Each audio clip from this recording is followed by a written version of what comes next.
मैं एक बहुत अच्छी किताब पढ़ रहा था, उसमें क्या लिखा हुआ था आप पढ़िए कि चिंता करो मत, होनी होगी। होनी से कुछ अतिरिक्त होने वाला नहीं, जो होने का होगा वही होगा, आपकी बुद्धि में वही बैठेगा, आप वैसा ही डिसीजन लेंगे और वैसा ही आपके साथ होगा। और होगा क्यों? आपके कर्म अनुसार। जैसे मैंने कर्म किए होंगे उसका जैसा फल बनना होगा वैसा ही मैं विचार करूंगा। आगे लिखा है कि होनी में कटौती होने वाले नहीं, डरो चाहे चिंता करो। होनी में अंतर होने वाला नहीं है, जो होने का है वो होगा, चाहे आप डरो चाहे आप चिंता करो।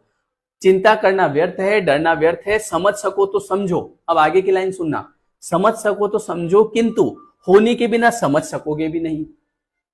अगर मैं ये जो आपको बात समझा रहा हूं, अगर आपकी नियति में इसको समझना होगा तो आप समझ जाओगे। अगर आपकी नियति में अभी इसको समझना नहीं है तो आप इसको अभी नहीं समझोगे। इसीलिए कई बार हम देखते हैं कि किसी व्यक्ति को हम बहुत मतलब सिंपल सी बात समझाना चाह रहे हैं, उसकी समझ में नहीं आ रही है। कई बार ऐसा होता है कि मान लो घर के ही माता पिता अपने बच्चे को कोई कुछ चीज समझाना चाह रहे हैं कि बेटा ये चीज ठीक नहीं है, तू मान जा। वो बच्चा नहीं मान रहा है, उसको उसकी ही करनी है। बोले मैं भले घर छोड़ के चला जाऊंगा, मेरे को आपके साथ रहना है, लेकिन मैं करूंगा तो यही करूंगा। ऐसा क्यों हो रहा है? ऐसा उसकी नियति की वजह से हो रहा है। इसीलिए जैसी आपकी नियति होगी वैसी ही आप सोच रखेंगे। इसलिए किसी को कुछ